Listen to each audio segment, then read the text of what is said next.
yang disuguhkan neneknya, kakeknya, nenek moyangnya, itulah yang dia sembah. Karena tidak menggunakan akal. Padahal Yesus menitik beratkan kepada akal. Kasihi Tuhan, taati Tuhan dengan akalmu. Berarti akal yang harus menjadi dimensi awal untuk sampai kepada Tuhan. Sekali lagi saya katakan, kalau tidak menggunakan akal, karena fasilitas sudah disediakan oleh Tuhan, yang bertuhan, tidak bertuhan, yang menyembah Tuhan atau yang menyembah pohon, semuanya dikasih oksigen. Assalamualaikum warahmatullahi wabarakatuh.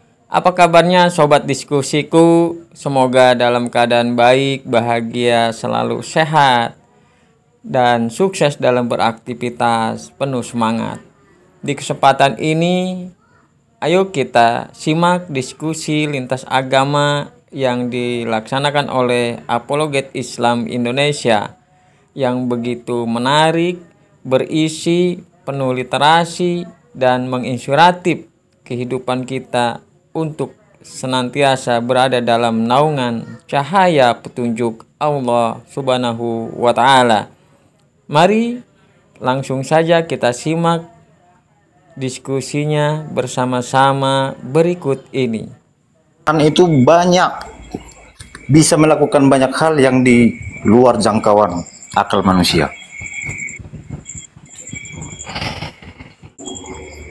Mungkin itu kalimat yang lebih cocok untuk yang dibilang Bang siapa tadi, Kepas ya? Iya. Kita tidak bisa mengandalkan akal. Kenapa? Banyak hal yang bisa dilakukan Tuhan yang di luar jangkauan akal manusia. Jadi gini kawan, ketika Anda mengatakan tidak bisa mengandalkan akal, berarti itu sama halnya Anda memfitnah Tuhan yang telah menciptakan manusia sebagai pemimpin di atas muka bumi. Karena dengan akal kemudian manusia justru bisa mengenal Tuhannya. Kalau orang mati akal tak akan pernah bisa mengenal Tuhan. Makanya banyak yang menyembah pantat sapi, banyak yang menyembah kemudian kulkas, ada yang menyembah kain horden. Kenapa? Karena mereka tidak menggunakan akal. Akal ini adalah cahaya yang mencerahkan. Akal menjadi garis pembeda antara makhluk kita dengan makhluk yang lain. Manusia yang berakal mengembangkan beragam konsep. Simbol-simbol yang ada mampu manusia berikan makna-makna tertentu. Bahkan akal terus mencari kebenaran, menggali kebenaran yang baru. Jadi akal ini dititipkan oleh Tuhan sebagai cahaya yang mencerahkan, yang menjadikan garis pembeda. Akal adalah makhluk materi Tuhan yang tertanam dalam materi fisik tubuh manusia. Iya, betul. Untuk apa? Ya, untuk mencari Tuhan. Akal itu, akal kita pakai untuk mencari Tuhan. Jadi kalau ada Tuhan yang ditemukan tanpa melalui proses akal, itu bukan Tuhan. Percaya sama saya. Oke, Makanya Bang. Yesus titip pesan di Matius 22 itu, kasih Tuhan dengan akal. Gitu saudara. Aku yakin abang ini udah banyak baca Alkitab ya. Mungkin abang dengar, abang udah pernah baca itu, carilah dahulu kerajaan Allah, maka semuanya itu akan ditambahkan padamu, katanya. Betul itu dalil, betul itu masuk akal itu. Makanya kalau menurut saya, kita tidak bisa mengandalkan akal gini bang. Macam abang bilang tadi, mata, telinga, itu semua terhubung ke akal kita. Betul? Ya. Tapi ada kuasa Tuhan yang bisa kita buktikan yang di luar akal. Contoh bang, gravitasi bumi. Ada nggak? Ada nggak gravitasi bumi? Ada. Nah, Jelas tapi bisa ada. kalau kita misalnya orang bodoh yang belum mengetahui itu sampai sekarang, bisa itu kita buktikan atau bisa itu kita cari tanpa kuasa Tuhan. Saudara, Al-Quran saya membahas tentang isyarat-isyarat tentang adanya gravitasi bumi. Contoh, surah Al-An'am ayat 59, surah Al-Hajj ayat 65, surah Al-Baqarah ayat 74, surah Luqman juga menjelaskan tentang itu. Ini Al-Quran, wahyu Tuhan ini. Dan itu dibenarkan oleh sains. Kalau sudah berbicara sains, berarti sudah berbicara logika, berbicara rasio. Itu kawan. Ini loh Bang. Nah, apalagi? Siapa yang bisa buat gravitasi bumi itu? Ya pencipta alam semesta inilah pasti. Siapa yang bisa buat medan magnet itu? Ya pencipta Siapa yang alam bisa semesta buat inilah pasti. Magnetik itu? Pencipta alam semesta kita lah pasti. Ya. Maksudnya gini Bang, kami makanya saya bilang tadi, maksudnya bukan mematikan akal atau menghilangkan akal. Lah itu di ajaran kita dalam Paulus percaya begitu. Tuhan, beriman itu Halo, nggak bisa mengandalkan akal. Selamat Mungkin itu pagi. kalimat yang lebih cocok. selamat pagi. Ya, masalahnya Paulus yang mengajarkan itu. 1 Korintus 1 nomor 19, 2 Korintus 10 nomor 5. Kalau Paulus maksudnya gini Bang, dia kan orang terpelajar. Kesemuanya itu diabaikannya demi mengikut Yesus. Itu maksudnya di tulisannya itu. Nah, iya maksudnya dia meninggalkan pemikiran dan kecerdasan kan? Halo, Artinya bagi Paulus itu lebih berharga keselamatan jiwanya daripada semua yang didapatkannya di bumi. Itu. Bagaimana mungkin bisa sampai kepada keselamatan kalau akal nggak berfungsi? Alat untuk kembali menemukan Tuhan itu cuma akal, nggak ada yang lain. Balik lagi kita nih Bang. Ya itu dia masalahnya. Itu dia masalahnya. Itu dia masalahnya. Makanya saya katakan kalau orang tidak menggunakan akal sehat, cuman iman saja, kain horden pun bisa jadi Tuhannya. Kan gitu. Yang penting saya percaya, akal saya matikan. Gepek dengan akal. Kan akal tidaklah menjadi alat untuk sampai kepada Tuhan. Itu keliru. Justru hanya orang yang berakal lah yang kemudian bisa menemukan Tuhannya. Kalau orang tidak berakal, apapun yang disuguhkan neneknya, kakeknya, nenek moyangnya, itulah yang dia sembah. Karena tidak menggunakan akal. Padahal Yesus menitik beratkan kepada akal. Kasihi Tuhan, taati Tuhan dengan akalmu. Berarti akal yang harus menjadi dimensi awal untuk sampai kepada Tuhan. Sekali lagi saya katakan, kalau tidak menggunakan akal, karena fasilitas sudah disediakan oleh Tuhan. Yang bertuhan, tidak bertuhan, yang menyembah Tuhan atau yang menyembah pohon, semuanya dikasih oksigen. Yang tidak bertuhan ataupun yang bertuhan, semuanya bisa menikmati apa yang ada di atas muka bumi ini, fasilitas yang disediakan oleh Tuhan. Sehingga kenyamanan itu muncul. Nah, untuk untuk menemukan kemudian jati diri, konsep bertuhan yang benar itu, apa yang menjadi dimensi tolak ukurnya? Ya akal, saudara. Anda punya iman, Islam punya iman. Apa tolak ukurnya untuk mengukur iman kita mana yang benar? Iman akal. Gak mungkin yang lain. Ya itu makanya aku bilang tadi Bang. Kalau Kristen nggak cukup akal. Nah, lalu bagaimana caranya Kristen mengatakan tidak cukup akal sementara dilampaui? Itu maksudnya Bang. Saudara, sebelum Anda melampaui akal, maksimalkan fungsi akal dulu. Yang Anda katakan tidak semuanya akal, itu sudah betul itu. Itu sudah betul. Masalahnya akal Anda tidak Anda konekkan dulu. Anda mematikan akal, lantas kemudian memainkan iman. Setelah iman Anda bertolak belakang dengan akal, muncul istilah akal-akalan. Kan begitu poinnya. Ya iya dong. Mana bukti akal-akalannya? Kenapa Tuhan Anda itu mati? Apa akal-akalannya? Karena pada saat itu dia adalah manusia. Akal-akalan itu. Sedangkan Tuhan itu dalam kitabnya Yahudi atau di dalam Islam, Tuhan bukan manusia dan bukan anak manusia. Nah, jadi akal sudah mati di sana. Karena terlanjur diimani, maka dimainkanlah yang disebut akal-akalan. Muncullah konsep 100% Tuhan, 100% manusia. Apakah itu disifati Tuhan? Adakah Tuhan bisa mati? Adakah Tuhan itu punya kekurangan? Adakah Tuhan itu bisa jadi makhluk? Nggak ada kan? Menurut logika. Tapi karena Anda sudah terlanjur Yesus sudah rencana Allah dari jauh itu, nah, itu dia. Itu non Kristen. Itu dia. Ini kalau saya kejar Anda tidak akan pernah bisa menunjukkan data. Kalau Tuhan sudah merencanakan membunuh Yesus. saudaraku Juma, sekali lagi dong. Oh iya Sensei, silakan. Oh silakan. Silakan Sensei.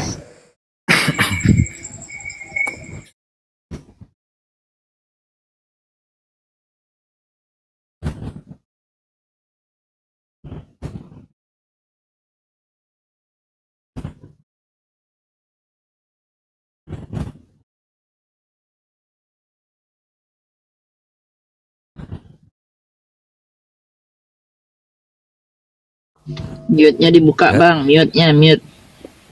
Iya. Oke. Terima kasih. Terima kasih saya sudah diberikan waktu dengan saudara saya Juma. Sebelumnya sebelum sampai ke tadi masalah iman dan akal, itu saya mau kasih informasi dulu ke saudaraku Juma. Kemarin saya ketemu sama Insinyur Farhan. Itu Oh iya. Iya. ketua umum perguruan 25 perguruan. Biasanya cuma 24. Black Panther nggak ada. Tapi kemarin ketua umum kita Pak Hadi Cahyanto bilang, "Woi, sekarang kita udah genap, udah penuh." Nah, Beliau Pak Farhan. beliau muncul. Oh iya. Black Panther. Saya bilang, "Nggak ada ini. Nanti ada cerita, nanti saya kirim foto-fotonya, ya." Oke, iya Sensei. Kita lanjut masuk ke tadi yang saudara Juma sampaikan. Masalah Matius 22 ayat 27 ya. 37 kayaknya. Oh 37 ya. Siap. Jadi gini, kenapa orang Kristen dibilang iman dulu? Kan itu Yesus sendiri yang ngomong. Akal itu nanti setelah nomor 3 ya kalau kita lihat ya. Yesus bilang kan, kasihilah Tuhan Allahmu dengan segenap hati, segenap jiwa, baru segenap akal budi. Nah akal budi ini nanti setelah iman. Iman kan muncul, percaya kan muncul dari hati, bukan dari pikiran. Ya, nah baru berlogika lah kita. Sebab logika itu terbatas. Kalau kita mau bermain logika untuk percaya kepada Tuhan tidak cukup. Ya, jadi kita harus memakai roh atau iman. Nah itu kan Yesus bilang, kasihilah, itu hukum yang pertama dan utama. Pertama itu kita imani. Sebab Abraham tidak dijuluki bapak orang berakal, tapi Abraham dijuluki bapak orang beriman. Jadi dia percaya dulu bahwa ada Tuhan. Nah gitu. Bukan dia akali dulu. Sebab akal itu terbatas. Maka itu hukum pertama dan utama itu Yesus tekankan. Kasihlah Tuhan Allahmu dengan segenap hati dulu. Kan kita kalau bicara hati itu kan tidak bisa diselami dengan akal, ya. Karena itu sudah di luar akal, ya. Karena akal kita terbatas. Maka itu hukum pertama dan utama Yesus tekankan adalah kasihlah Tuhan Allahmu dengan segenap hati, segenap jiwa, dan akal budimu. Bukan langsung kasihlah Tuhan Allahmu dengan segenap akal budi, nggak ada. Nah itu. Iman tuh berbicara di dalam hati, ya. Kepercayaan tuh dari hati dulu, bukan dari akal lah gitu. Baru setelah kita percaya, baru kita berakal. Sebab akal itu sangat terbatas. Sebab ada kita memahami Tuhan dengan memakai fisik tidak cukup. Kita harus memakai metafisik. Metafisik itu di luar akal, ya. Seperti maaf ya, Yesus naik ke surga. Itu nggak masuk akal, ya. Jadi Mana beliau? Kena peringatan, kena pelanggaran itu. Kena pelanggaran Pak Robertnya. Ya gini deh, terakhir dari saya Bang Juma, assalamualaikum Iya. Bang. Silakan. Begini, saya tadi tertarik itu dengan kalau bicara diskusi begini tadi. Tapi kalau soal debat bertafsir menafsir itu saya tidak tertarik begitu. Jadi dari saya begini, apa namanya, kalau karena ini mau untuk diskusi iman ya lintas agama, buat saya, bagi saudara saya yang beragama Islam, jalankan ajarannya itu dengan baik. Jadi kemudian dari kami juga seperti itu, ya kita tetap bersatu dalam kebinekaan kita. Itu dari saya Bang. Oke. Jadi, Alhamdulillah ya. Makasih Bang. Makasih. menjalankan iman kita dengan baik itu jauh lebih penting lah daripada kita diskusi nggak ada ujung begini tentang iman gitu kan, nggak ada ujungnya itu Bang. Iya. Thank you. Ya, jadi saya pamit. Saya terakhir menyampaikan selamat menjalankan ibadah puasa bagi Makasih. saudara kita yang beragama Muslim. Semoga amal ibadah puasa ini dapat diterima oleh Yang Maha Kuasa. Assalamualaikum warahmatullahi wabarakatuh, Bang. Waalaikumsalam, saudaraku. Makasih. Makasih. Baik, saya tanggapi sebelum Sensei Robert naik lagi ya, mengenai yang ada di dalam kitab Lukas tadi, yang mana sensei kita ini, sensei saya ini, itu kemudian berbicara bahwasanya yang pertama itu bukan akal tapi hati. Saya tepuk tangan dulu untuk Sensei Robert. Mudah-mudahan Sensei masih mendengarkan di bawah. Ketika berbicara mengenai iman, Sensei, dan Anda jadikan tolak ukurnya adalah hati, manusia tidak akan pernah bisa membohongi hatinya. Bagaimana mungkin kemudian Anda mengasihi Tuhan dengan hati, dengan mendudukkan kemurnian kalbu ini sebagai tolak ukur kebenaran, ketika Tuhan itu Anda imani menjadi bayi? Apakah hati Anda bisa menerima itu? Pasti tidak. Makanya Al-Quran sangat menitip beratkan kebenaran itu terhadap hati. Ya ayyuhalladzina amanu taqullah wa qulu qawlan sadida. Wahai orang-orang yang beriman, bertakwalah kamu kepada Allah dan ucapkanlah perkataan yang benar. Ucapan itu landasan hati. Ketika hati ini berbicara, maka apa yang terlontar keluar itu adalah sebuah kebenaran.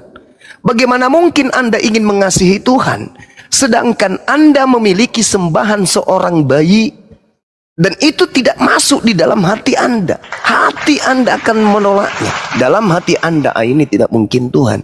Tapi karena sudah terdoktrin, terdogma, hati Anda kemudian buta. Inilah yang dikatakan Al-Quran, summum bukmun umyum fahum la yarji'un. Hati Anda buta. Jadi jangan kemudian Anda mengatakan akal memang belakangan, yang pertama itu adalah iman. Oh tidak, hati itu berbeda dengan iman, Sensei. Hati dan iman itu berbeda. Itu adalah dua komponen yang berbeda, dua entitas yang berbeda. Mereka memiliki makam-makam, kedudukan-kedudukan, stasiun-stasiun yang berbeda, dan punya tempat-tempat yang berbeda pula. Jangan Anda satukan antara hati dengan iman. Iman yang betul adalah iman yang tidak bertolak belakang dengan hati. Itu. Bagaimana Anda bisa mengatakan hati itu adalah iman? Enggak, beda. Beda. Antara iman dan hati itu beda. Kalau iman salah, hati menolak. Makanya Al-Quran mengatakan, liyu'azziballahul munafiqina wal munafiqat wal musyrikina wal musyrikat wa yatuballahu alal mu'minina wal mu'minat wa kana Allahu ghafurar rahima. Al-Quran saya menerangkan itu, sehingga Allah akan mengasap orang-orang munafik. Kenapa Allah mengasap orang munafik? Karena lisannya, perbuatannya tertolak oleh hatinya sendiri. Ini kita belum berbicara mengenai akal loh, baru hati. Sensei sudah salah di situ. Maaf, saya bukan mau mengajari. Kalau di bela diri, Sensei lebih tinggi dari saya, itu pasti. Tapi kalau dalam hal kebenaran, mohon maaf, ya kita harus duduk bersanding, dan kemudian kita ukur esensi kebenaran yang kita tuangkan melalui lisan kita, biar orang yang menilai. Hati ini nggak bisa dibohongi, Sensei. Bagaimana mungkin kemudian hati Anda bisa membuka diri, membuka ketika dikatakan Tuhan datang dalam rupa bayi imut, lalu hati Anda mengatakan, oh itu betul, oh itu adalah kemunafikan. Ini yang hati-hati di Islam. Makanya Islam itu dikatakan sebagai jalan keselamatan, rahmatan lil alamin, karena seluruh komponen yang ada unsur keislamannya, tolak ukurnya itu hati, dan kebenaran itu wahyu dengan penggarisan akal. Tidak bisa tidak, gak boleh ditawar-tawar itu. Makanya kalau ada hati, ucapan tidak bersamaan, Allah mengancam orang-orang itu. Liyu'azziballahul munafiqina wal munafiqat wal musyrikina wal musyrikat wa yatuballahu alal mu'minina wal mu'minat wa kanallahu ghafurur rahima. Sehingga Allah akan mengasap orang-orang munafik laki-laki dan perempuan, dan orang-orang musyrik laki-laki dan perempuan, dan Allah akan menerima tobat orang-orang mukmin laki-laki dan perempuan, dan Allah Maha Pengampun lagi Maha Penyayang. Kenapa dia disebut munafik kemudian? Karena hatinya dia bohongi. Jadi tolak ukur iman itu berbeda ketika Anda mengatakan kasihilah Tuhan dengan hati. Beda iman dengan hati, sensei. Mohon hormat ini, salam hormat dari saya ini muridmu. Tidak bisa kemudian sensei mendudukkan bahwa iman itu hati. Oh no, salah. Salah itu. Hati itu cahaya kalbu. Yang mana kalbu ini memiliki ritme ketukan yang bersumber dari akal. Begitu juga akal akan mendeteksi ritme hati untuk bekerja kemudian menghasilkan manifestasi kebenaran dan menghasilkan manifestasi kesalahan. Tidak abu-abu. Salah yang salah, benar yang benar. Jadi tidak bisa Anda mengatakan bahwa hati itu adalah iman. Enggak. Bagaimana mungkin dalam hati saya melihat sebuah ada benda berupa cincin. Benda berupa cincin. Hati dan pikiran saya sudah kompak mengatakan ini cincin. Hati saya mengatakan yes, itu cincin. Akal saya melihat itu cincin. Dibenarkan oleh panca indera yang lain, yes itu cincin. Iman saya mengatakan itu adalah kupu-kupu. Tidak bisa. Mata Anda ketika melihat Maria melahirkan, mata Anda mengatakan ini manusia. Ketika Anda olah apa yang dicerna oleh panca indera Anda itu masuk ke dalam hati, hati Anda akan mengatakan yes ini manusia. Akal bekerja, mesin penggeraknya kemudian notnya dibunyikan, pelatuknya oleh hati. Satu kata, satu rasa. Itu adalah manusia yang keluar dari rahim Maria. Iman mengatakan apa? Pada hari ini telah lahir bagimu juru selamat, Tuhan di kota Daud. Beda sensei, mohon maaf, beda antara iman dengan hati.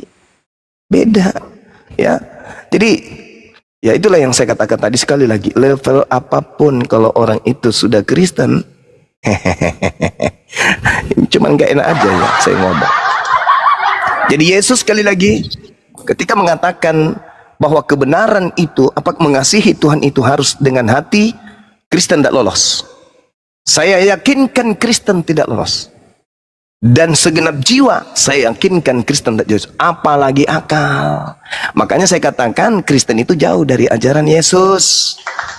Tapi Kristen itu dekat kepada pengajaran roh yang datang kepada Paulus yang mengaku Kristus. Itu. Jadi sekali lagi sensei kalau masih mendengarkan di bawah, janganlah kita menipu orang dengan mengatakan hati itu adalah iman. No, iman itu adalah buah dari kebenaran hati yang direkam oleh akal. Begitu juga sebaliknya, apa yang kemudian ditelaah oleh akal dibenarkan oleh hati, baru dilahirkan oleh iman yang betul.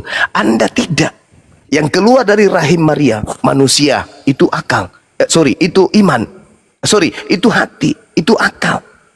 Itu manusia. Tapi iman Anda mengatakan, hari ini telah lahir bagimu Tuhan. Apa yang lahir? Tuhan. Itu iman. Tapi kalau hati, itu manusia. Nah, ketika kemudian Anda dengan iman Anda mengatakan yang lahir itu adalah Tuhan di kota Daud, hati Anda pasti memar. Hati Anda pasti menghitam. Hati Anda pasti membiru. Maka tertolak belakang antara hati Anda dengan iman Anda. Makanya Al-Quran saya mengatakan, ulaika hum syarrul bariyah. Kalian adalah seburuk-buruknya makhluk. Dikasih hati, dikasih akal, tetapi tidak difungsikan dengan baik. Mohon maaf nih, mohon maaf. Itu fakta real. Ketika saudara sensei saya mengatakan yang pertama pernyataan Matius 22 nomor 37 di situ adalah segenap hatimu, lantas sensei mengatakan itu adalah iman. No, Iman berbeda dengan hati. Iman itu buah dari kerja hati. Ketika iman tidak sesuai dengan hati kita, maka muncul kemunafikan, kebohongan. Makanya Al-Quran mengatakan sebenarnya mereka itu tahu, mereka paham, mereka ngerti, tapi mereka mencoba untuk menipu Allah, menipu orang-orang beriman. Padahal sebenarnya mereka menipu diri sendiri. Masuk hati nggak? Masuk nggak di dalam hati, Sensei? Ketika dikatakan Tuhan menjadi anak bayi, masuk nggak dalam hatinya? Menerima nggak kalbu Anda tuh? Enggak. Hati Anda nggak masuk. Ketika Anda sudah jatuh kepada penyembahan kepada manusia bernama Yesus, hati Anda tertidur. Hati Anda kemudian hati Anda tertidur. Itulah yang katakan Al-Quran, summum bukmun umyum fahum la yarji'un. Hatinya buta, tak melihat hati Anda itu. Nah, jadi hati dengan iman, Sensei mohon maaf, itu berbeda. Tetapi terkait, berbeda tapi terkait. Iman yang betul masuk hati, masuk dalam hati, sesuai dengan apa yang dalam hati. Tapi iman yang tidak sesuai dengan dalam hati, itu adalah iman yang semu. Makanya dikatakan di dalam kitab saudara sendiri, iman tanpa perbuatan adalah buta. Betul, tetapi iman tanpa akal adalah gila. Saya kira begitu, saudara-saudara. Silakan. Demikian diskusi ini saya sajikan, semoga bermanfaat dan mencerahkan, menambah literasi cakrawala berpikir kita untuk tetap berada di dalam kebenaran yang sesungguhnya dalam petunjuk Allah Subhanahu wa Ta'ala. Diskusi yang seru ini akan kami sajikan diskusi-diskusi selanjutnya, dan terus ikuti channelnya dan mohon dukungan atas segala perhatiannya. Saya ucapkan terima kasih dan saya akhiri. Wassalamualaikum warahmatullahi wabarakatuh.